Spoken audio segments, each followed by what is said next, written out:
तो good afternoon बच्चों, आज हम बात करेंगे लेक्चर नंबर 3 एटॉमिक स्ट्रक्चर की।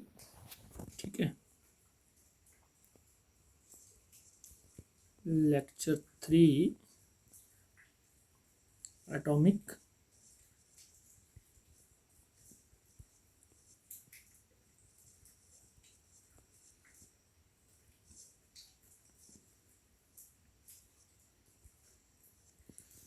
बच्चे, जैसे कि हमने पिछले लेक्चर में देख लिया था, हमने बात की थी रदरफोर्ड मॉडल ऑफ एटम की। आज हम बात करेंगे लिमिटेशंस, कौन कौन सी जो लिमिटेशंस हैं रदरफोर्ड मॉडल ऑफ एटम में आपके पास हैं, या रदरफोर्ड मॉडल की कौन कौन सी ड्रॉबैक्स हैं। ठीक है,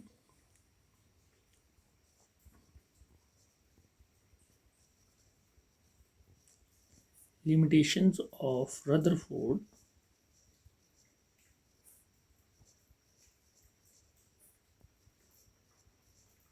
model of atom, limitations of Rutherford model of atom। तो रदरफोर्ड मॉडल ऑफ एटम में जो कुछ एक मेन लिमिटेशंस हैं बेटा, सबसे पहली तो आ जाती है कि this model is fail. First one is this model is failed to explain the stability of a atom। Stability of atom को एक्सप्लेन करने में मॉडल क्या कर गया बेटा, फेल कर गया आपके पास, है ना। ऐसा क्यों हुआ? ठीक है, एक साइंटिस्ट आ जाते हैं बेटा, according to Maxwell,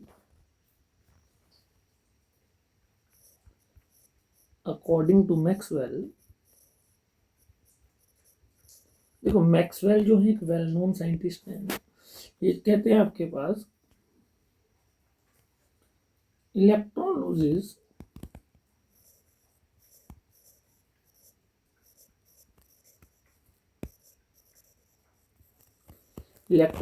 energy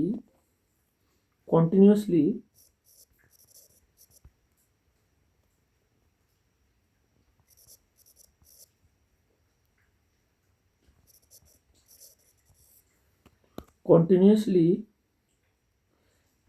in the form of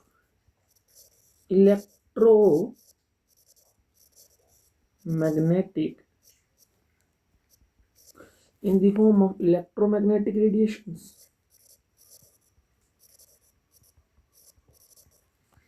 ठीक है, as the result the electron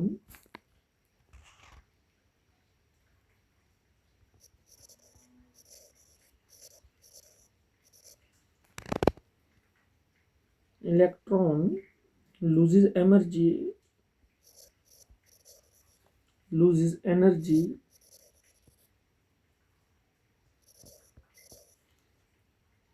at every turn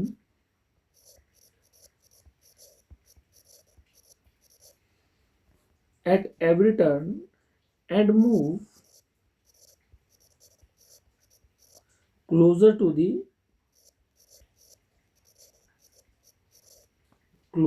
the atomic nucleus by following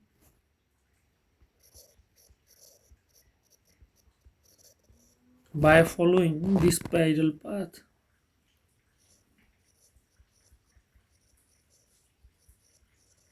ठीक है, तो ये कह रहा है कि एटम में आपके पास जो इलेक्ट्रॉन है वो रिवॉल्व कर रहा है न्यूक्लियस के अराउंड, वो हर टर्न में क्या कर रहा है बेटा, अपनी एनर्जी को लूज कर रहा है। और जिस हर एक टर्न में वो अपनी एनर्जी को लूज कर रहा है तो वो क्या कर रहा है, न्यूक्लियस के क्लोज होता आ रहा है।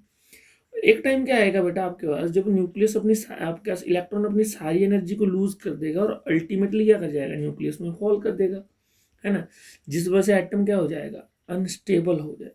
ऐसा क्यों नहीं होता है, इस बात को Rutherford model of atom explain नहीं कर पाया। ठीक है, तो हम ऐसे कह सकते हैं the ultimate result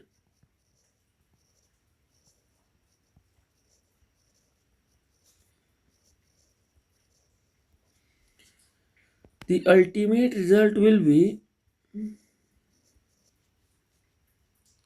that the electron will fall into nucleus,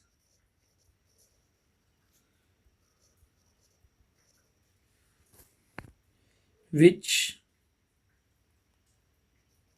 make atom, which cause instability, which cause instability in atom. ठीक है, ऐसा होना चाहिए पर ये नहीं हो रहा है। ऐसा क्यों नहीं हो रहा है, इस बात को आपके पास है ना रदरफोर्ड एक्सप्लेन नहीं कर पाए बेटा। तो ये आ जाता है हमारे पास क्या, first postulate. Now we are sorry first limitation, now we are moving toward second limitation. The next limitation is, second one is, if the electron loses energy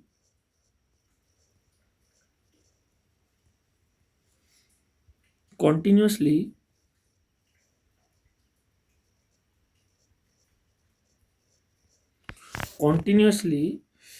the observed spectrum, the observed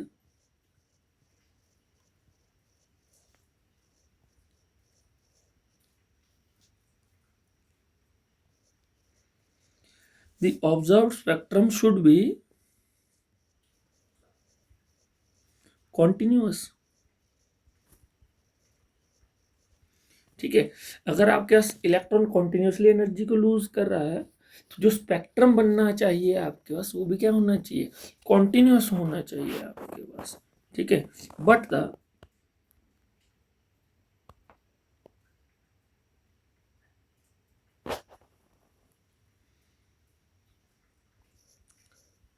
the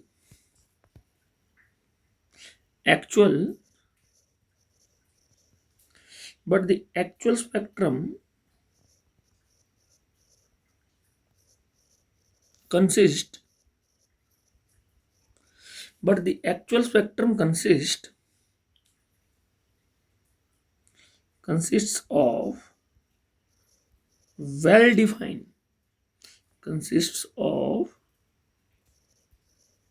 well defined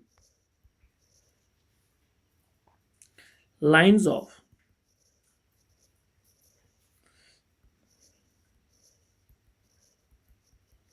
definite spectrum. ठीक है, होना क्या चाहिए था बेटा कि continuous spectrum होना चाहिए था, बट एक्चुअली में जब स्पेक्ट्रम चेक किया तो वो एक वेल डिफाइंड कंटिन्यूस स्पेक्ट्रम है, डेफिनेट स्पेक्ट्रा है आपके पास। ठीक है, जिसकी अगर हम बात कर देते हैं आपके पास है ना, एक फ्रीक्वेंसी भी डेफिनेट है ना, स्पेक्ट्रम विद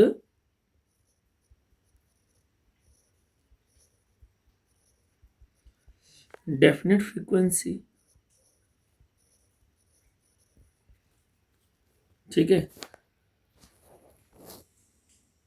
ठीक है, हेंस इसका मतलब क्या निकल के आता है बेटा, hence electron, hence the loss of energy,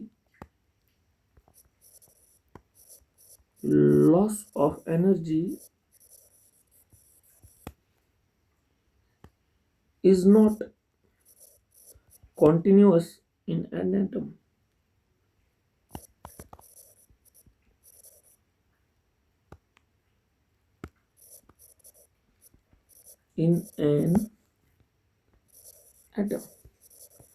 तो ये दो मेजर लिमिटेशंस हैं जिनको रदरफोर्ड एक्सप्लेन बेटा नहीं कर पाए। ठीक है, तो इसके बाद फर्दर अगर हम बात करते हैं, अगर आप आगे मूव करोगे, ठीक है, तो now we are moving toward some आपके पास terms which used in atomic structure या विच यूज इन एटॉमिक, है ना, एटॉमिक स्ट्रक्चर और इन टर्म ऑफ एटॉमिक आपके पास पैरामीटर्स। लाइक अगर हम बात कर देते हैं आपके पास यहाँ पे सबसे पहली टर्म आ जाती है बेटा, फर्स्ट टर्म इज, ठीक है, सबसे पहली टर्म जो आती है first one is atomic number.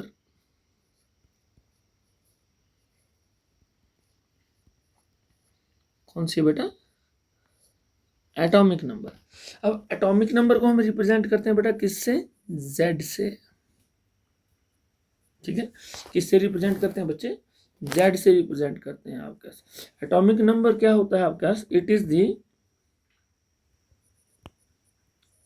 The number of proton और number of electron in an atom। ठीक है, जनरली अगर हम बात करते हैं बेटा, हम ऐसे कह देते हैं आपके पास कि इसकी एक डेफिनेशन और आ जाती है, और it is the number of protons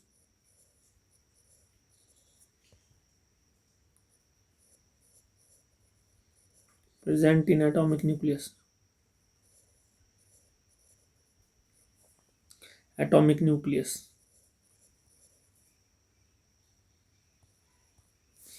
ठीक है, क्लियर होगी चीज बेटा। जनरली अगर हम बात कर देते हैं z इज इक्वल टू किसके बराबर? नंबर ऑफ प्रोटॉन और नंबर ऑफ इलेक्ट्रॉन। ठीक है, ये किसके लिए आ जाता है बेटा आपके पास? For neutral atom. कोई चार्ज स्पीसीज नहीं है। एटम के केस में ये बात वैलिड है आपके पास। ठीक है, बट अगर आपके पास आयन आ जाता है जनरली, तो in case of ions atomic number is equal to number of proton only. ठीक है, क्योंकि आयन के केस में नंबर ऑफ इलेक्ट्रॉन ज़्यादा भी हो सकते हैं, कम भी हो सकते हैं। अगर आपके पास आयन, हमें पता है पॉजिटिवली चार्ज आयन कैटायन है, तो आपके पास नंबर ऑफ इलेक्ट्रॉन क्या होंगे? कम होंगे एज दैट ऑफ प्रोटॉन। अगर आपके पास चार्ज स्पीसीज में एनायन है, तो नंबर ऑफ इलेक्ट्रॉन क्या होंगे? ज़्यादा होंगे बेटा as comparison to number of proton. Is that clear? तो हम जनरली ध्यान रखना कि जब भी हम बात करते हैं atomic number represented as the number of proton present in atomic nucleus. दूसरी टर्म आ जाती है बेटा, second term is mass number.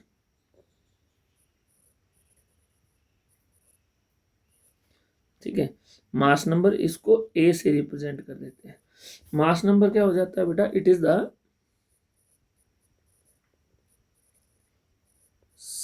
sum of it is the sum of neutron and proton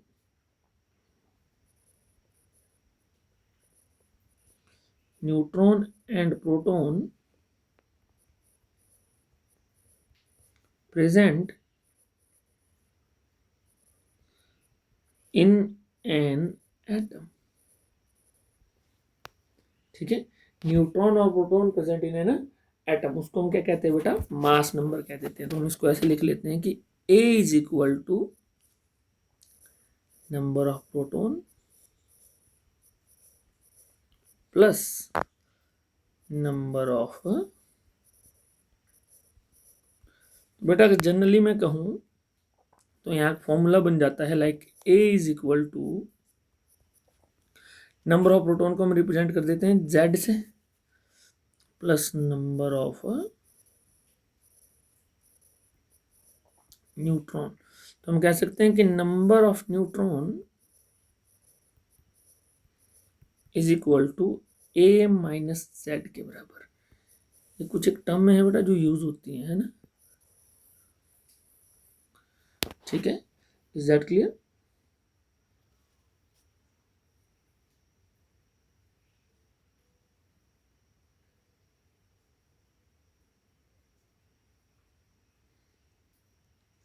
ठीक है, इसके अलावा फर्दर आ जाते हैं आपके पास यहाँ पे कुछ एक टर्म्स और आ जाते हैं लाइक आइसोटोप्स। ठीक है, पहला एक टर्म आ जाती है आपके पास यहाँ पे isotopes.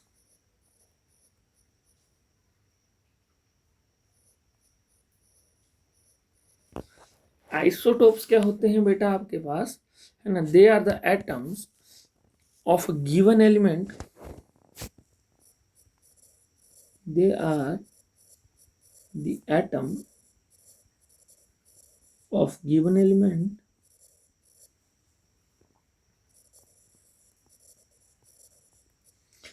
which have same atomic number but different mass number.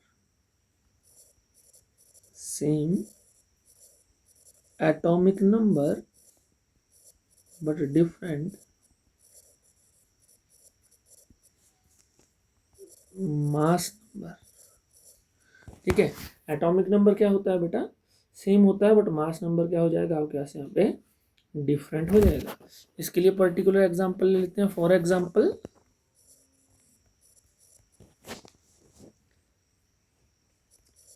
Isotopes of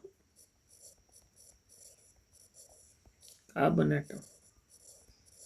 carbon atom के आइसोटोप्स की अगर हम बात कर देते हैं बेटा, इसमें आ जाता है C612, C613, C614. ठीक है, कुछ स्टेबल आइसोटोप्स हैं आपके पास. इसके अलावा C611 भी आ जाता है.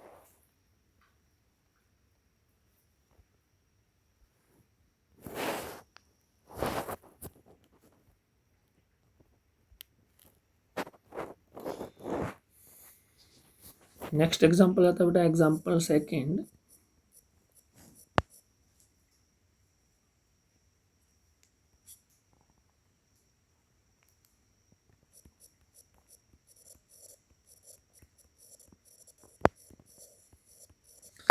एग्जांपल आ जाएगा बेटा isotope of hydrogen. Isotopes of hydrogen की अगर मैं बात करता हूँ तो आइसोटोप्स ऑफ हाइड्रोजन में आ जाएंगे बेटा 1H1, 1H2, 1Hc. देख लो, एटॉमिक नंबर सेम है बेटा, मास नंबर क्या है, तीनों का डिफरेंट डिफरेंट है आपके पास. सिमिलरली अगर हम बात कर देते हैं आपके पास ऑक्सीजन के लिए, ले लो एग्जांपल, थर्ड एग्जांपल ले लो एक और.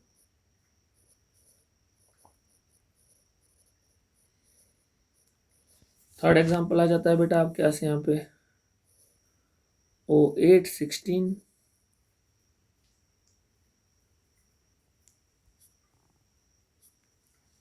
O816, O817, O818. ठीक है, तो ये कुछ एक एग्जांपल आ जाते हैं बेटा आइसोटोप्स के.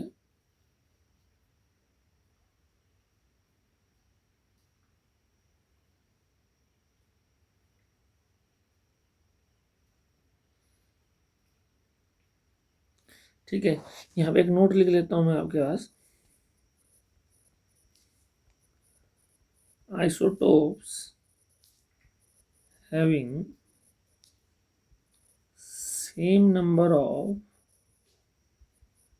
protons but number of neutrons are different.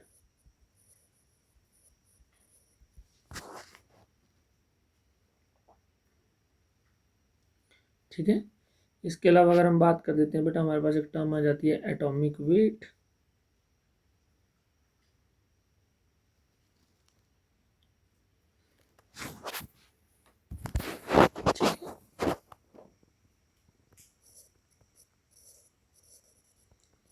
Atomic weight. ठीक है, एटॉमिक वेट के लिए अगर हम बात करते हैं बेटा, एक टर्म यूज कर लेते हैं हम. यहाँ पे टर्म आ जाती है बेटा आपके पास एटॉमिक वेट. तो atomic weight of an element,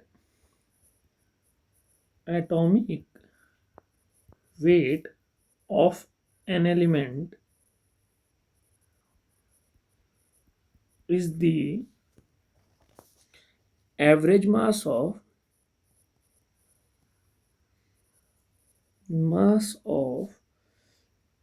all the isotopes, all the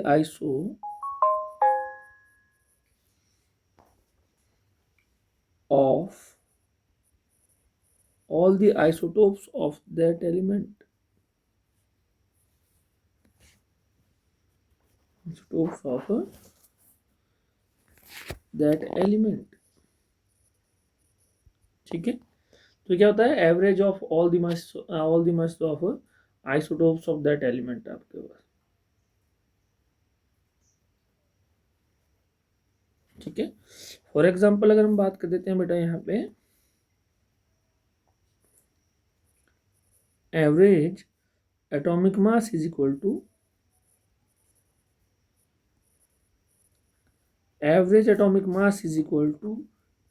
W1x1 plus W2x2 plus W3x3 over x1 plus x2 plus x3।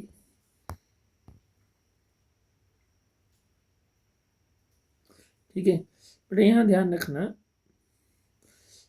W जो है आपके पास, लाइक W जो है वो डिपेंड क्या क्या एक्सप्लेन कर रहा है आपके पास, वेट ऑफ आइसोटोप, या वेट की जगह मास ऑफ आइसोटोप की बात कह देंगे हम यहाँ पे। ठीक है, कि mass of that isotope of element. But ये जो x है, x will give relative abundance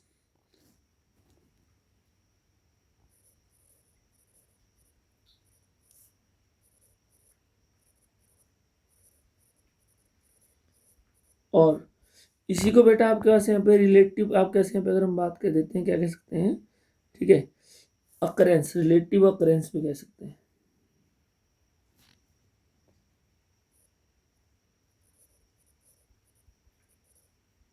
percentage of occurrence, relative percentage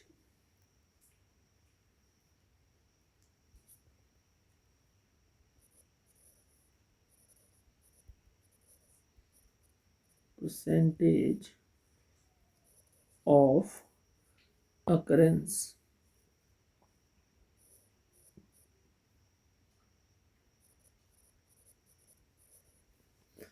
Then is that clear? तो यहाँ पे फॉर एग्जाम्पल के लिए क्वेश्चन कर लेते हैं, like for example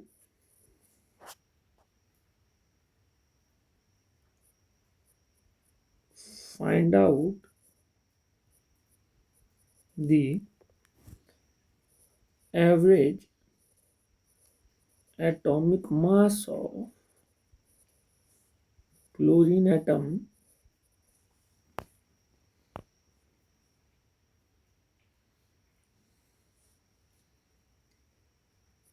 having two isotopes। कौन कौन से आइसोटोप्स हैं बेटा आपके पास यहाँ पे, क्लोरीन 35 और क्लोरीन 37। ठीक है, तो यहाँ पे जो रिलेटिव अबंडेंस है बेटा आपके पास यहाँ पे, ठीक है, इसकी आपके पास रिलेटिव अबंडेंस देता है आपके पास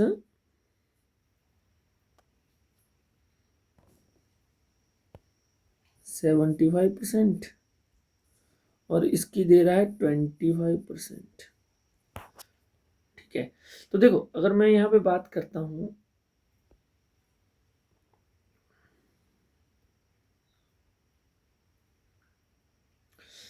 ये जो 75 और 35% रिलेटिव अबंडेंस दे रखी है मेरे पास, ठीक है, तो हम कह सकते हैं आपके पास कि अगर इस 75% को मैं कन्वर्ट कर दूं, ठीक है, इस 75% को अगर मैं अप्रोक्सीमेट कन्वर्ट कर दूं, तो यहाँ पे मुझे पता चलेगा कि 3 पार्ट आपके पास क्या है, 3 पार्ट जो है आपके पास क्या है, आपके पास बेटा क्लोरीन 35 है, और ये जो 25% मुझे मेंशन कर रहा है, ये 25% मतलब 1 पार्ट जो है आपके पास वो क्या है, क्लोरीन 37। ठीक है, या तो तुम परसेंटेज निकाल सकते हो। ठीक है,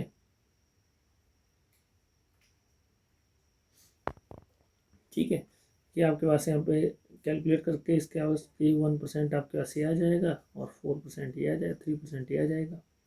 ठीक है, टोटल अगर हम बात कर देते हैं आपके पास यहाँ पे, ठीक है, परसेंटेज से, तो यहाँ पे अगर मैं बात करता हूँ बेटा, मेरे पास जो एवरेज एटॉमिक वेट आएगा वो कैसे काउंट कर सकता हूँ मैं, दैट इज C35, जो अबंडेंस दे रखी है ऊपर है, जो यहाँ पे आपके पास आइसोटोप दे रखा है क्लोरीन 35, मल्टीप्लाई बाय कितने पार्ट है बेटा आपके पास, ये 3 पार्ट है, प्लस अगला कौन सा है आपके पास, chlorine 37 multiply by 1 part over 3+1। ठीक है, तो यहाँ पे अगर मैं मल्टीप्लाई करके देखूँ आपके पास, तो मेरे पास ये आ जाता है बेटा आपके पास 142/4। अब अगर मैं इसको काउंट करता हूँ बेटा, तो मेरे पास यहाँ पे जो एटॉमिक वेट आ जाता है दैट इज 35.5 ग्राम के अप्रॉक्स। ठीक है, ग्राम पर मोल। ठीक है, तो मैं ऐसे आपके पास एटॉमिक वेट काउंट कर सकता हूँ, या तो मैं इसको 35.5 AMU भी लिख सकता हूँ। क्लियर हो गई चीज। अब मेरे पास दूसरी टर्म आ जाती है बेटा, that is iso bar.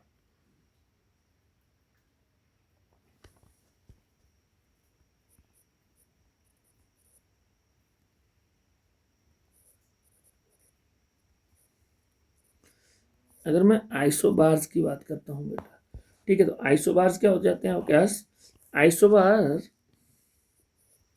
Isobars are the atom of different elements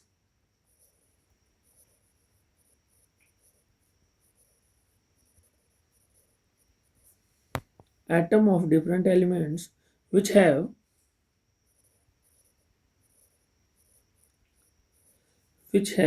same mass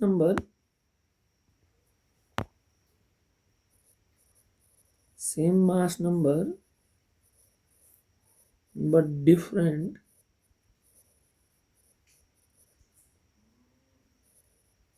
atomic number। ठीक है, इसके लिए एग्जांपल रहता है बेटा, for example like example 1 tritium 1H3 and helium का आइसोबार रहता है 2 3। ठीक है, तो these two are isobars to each other. Is that clear. इसी के अलावा एग्जाम्पल, एक और एग्जाम्पल कंसीडर कर सकते हैं, example number 2 like K1940 and calcium 2040। ठीक है, तो ये दोनों आपस में क्या रह जाएंगे बेटा आपके पास, यहाँ पे आइसोबार रहेंगे आपके पास। अगली टर्म आ जाती है बेटा अपने पास क्या, isotones.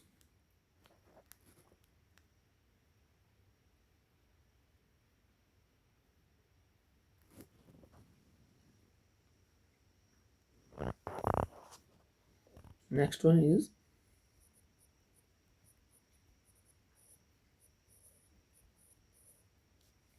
isotones।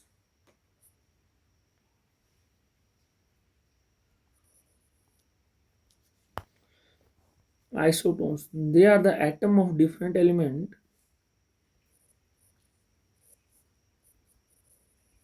they are the atom of different element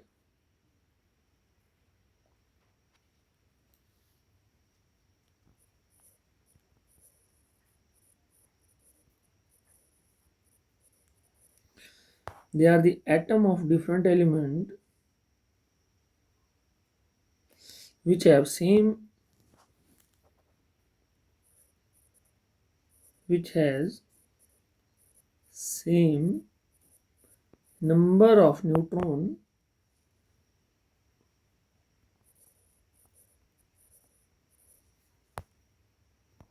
ठीक है, atomic number and mass number are different. सिर्फ क्या होगा बेटा आपके पास यहाँ पे, है ना, नंबर ऑफ न्यूट्रॉन सेम रहेंगे आपके पास, ठीक है। Those are called isotones. For example tritium 1H3 and He2 4 helium 4। बेटा यहाँ पे अगर हम बात कर देते हैं दोनों में, इधर प्रोटॉन का नंबर 1, एक प्रोटॉन है, इलेक्ट्रॉन का नंबर भी 1 है,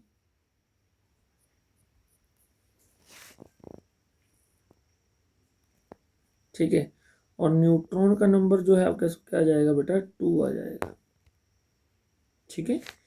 यहाँ पे प्रोटॉन का नंबर कितना है, 2 है, इलेक्ट्रॉन का नंबर भी कितना है बेटा, 2 है, और न्यूट्रॉन का नंबर भी क्या है, 2 है। जैसा कि आप देख रहे हैं यहाँ पे नंबर ऑफ न्यूट्रॉन क्या है, बराबर हैं, तो ये दोनों क्या होंगे बेटा, आपस में आपके पास आइसोटोन्स होंगे। इसी का एक एग्जांपल और ले लीजिए, एग्जांपल सेकंड, ठीक है। सेकंड एग्जांपल आ जाता है बच्चा मेरे पास यहाँ पे K1939 एंड कैल्शियम 2040, ठीक है। यहाँ पे अगर मैं बात करता हूँ अगेन प्रोटॉन का नंबर, प्रोटॉन 90 आ जाएंगे बेटा, इलेक्ट्रॉन का नंबर बात कर देता हूँ आपके पास तो वो भी 19 आ जाएंगे, और न्यूट्रॉन की अगर बात करता हूँ तो वो 20 है, ठीक है। यहाँ अगर मैं बात करता हूँ प्रोटॉन का नंबर 20, इलेक्ट्रॉन का नंबर बात करूँ तो वो भी 20, और न्यूट्रॉन का नंबर की बात करूँ बेटा तो वो भी 20 है।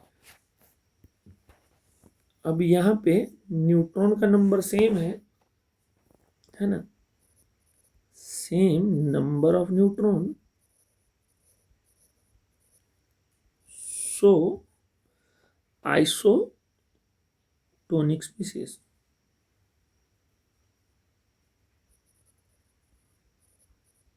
so they are isotones,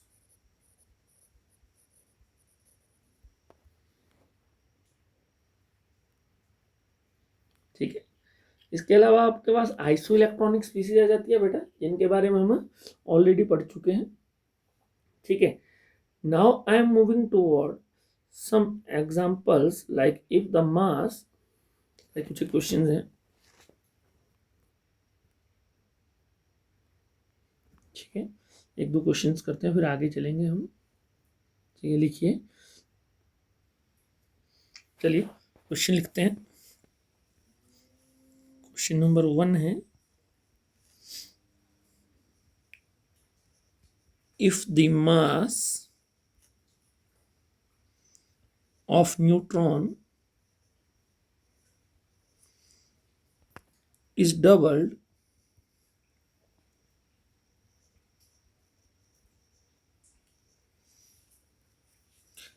and mass of electron is half,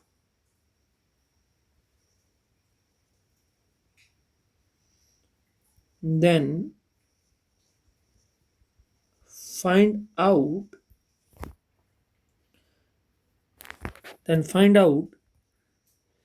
the new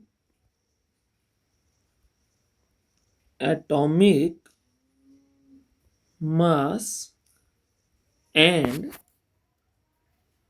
new atomic mass of carbon 612, C612, and percentage by which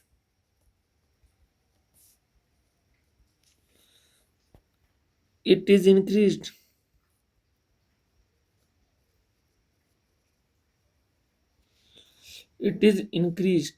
ठीक है। तो बेटा यहाँ पे हम इस क्वेश्चन को सॉल्व करेंगे, ठीक है, तो अगर मैं बात कर देता हूँ, हमारे पास क्या बोला हुआ इसने आपके पास, पहली बात तो कि C612 का मुझे क्या चाहिए, मास फाइंड आउट करना है। C612 के लिए मास फाइंड आउट करना है। ठीक है, तो यहाँ पे अगर मैं बात करता हूँ बेटा, इसके पास इलेक्ट्रॉन का नंबर कितना है, 6। ठीक है, प्रोटॉन का नंबर कितना होगा, 6, और न्यूट्रॉन का नंबर भी कितना होगा, 6 ही होगा। तो इनिशियल मास की अगर मैं बात करूँ, तो यहाँ पे mass of proton and mass of neutron, क्योंकि mass of electron is very very small, hence it can be neglected, तो 12 AMU आ जाएगा, because mass of electron is very small. ठीक है, तो इलेक्ट्रॉन के मास को हम नेग्लेक्ट कर सकते हैं, ये बात यहाँ तक क्लियर होगी।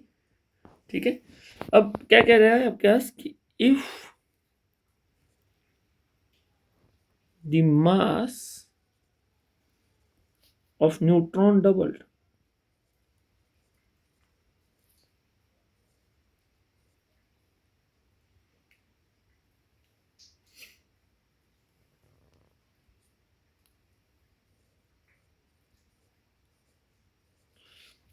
doubled and mass of electron is half। अरे बेटा, अगर न्यूट्रॉन का मास हम डबल कर देते हैं, तो अभी बताया हमें न्यूट्रॉन 6 है, तो वैसे 1 MU था, तो अगर हम बात कर देते हैं new mass of neutron, new mass of neutron कितना आ जाएगा, 2 × 6 AMU, विच इज 12 AMU। ठीक है, अब प्रोटॉन के बारे में इसने कुछ नहीं बोला है, तो मास ऑफ प्रोटॉन वो तो एज इट इज 6 ही है, 6 AMU ही है। ठीक है, तो जो न्यू मास बनेगा, क्योंकि मास ऑफ इलेक्ट्रॉन हम नेग्लेक्ट कर सकते हैं, तो जो न्यू मास बनेगा, new mass is 12 + 6 AMU, which is 18 AMU। अब देखो, इलेक्ट्रॉन का मास बहुत कम होता है, इसलिए हम इसको नेग्लेक्ट कर सकते हैं ना। ठीक है, क्लियर हो गई चीज। तो अब ये तो आ गया आपके पास क्या, न्यू मास। अब कितना इंक्रीज किया, अब हमें वो देखना है। ठीक है, परसेंटेज इंक्रीज इन मास, इसको अगर मैं फाइंड आउट करूंगा बेटा, तो final mass minus initial mass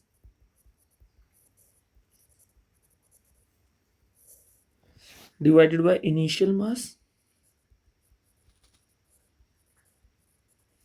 अब परसेंटेज बोला इसने, तो मल्टीप्लाई बाय 100 कर दिया। ठीक है, तो फाइनल मास कितना था हमारे पास यहाँ पे बेटा, 18। इनिशियल मास काउंट किया था हमने 12 अपॉन 12 मल्टीप्लाई बाय 100, तो 6/12 multiply by 100, sorry, multiply by 100, 50। तो मैं कह सकता हूँ आपके पास क्या, कि परसेंटेज इंक्रीज इन मास कितना है, percentage increase in atomic mass कितना आ जाएगा बेटा आपके पास, दैट इज 50%। ठीक है, इज दैट क्लियर। आगे चलते हैं, एक और क्वेश्चन करते हैं, लाइक आपके पास आ जाता है। क्वेश्चन नंबर 2 है, if the mass of neutron is doubled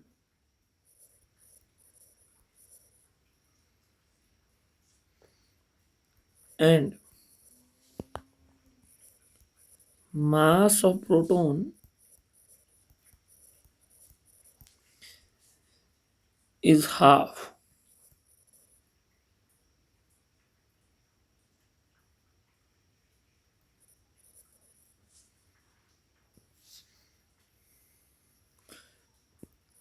and mass of electron is double. ठीक है, find out